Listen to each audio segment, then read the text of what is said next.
impressionante, né, Abel? Lá em São Januário, né? Na rua.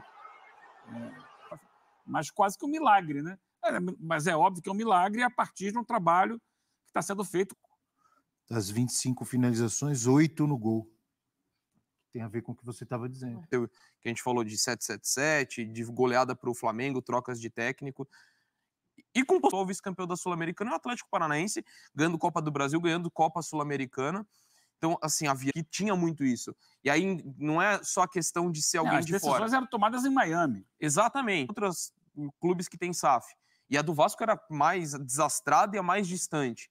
Então, tendo em vista o que aconteceu, ele provavelmente joga competição internacional na próxima temporada, já faz sua melhor Copa do Brasil. Falou, não dá para descartar isso.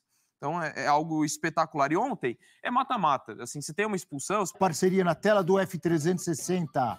Mapa de passes de Lucas Piton para Pablo. Uma expectativa ruim que os torcedores tinham na temporada passada. Mais uma vez brigando para não cair.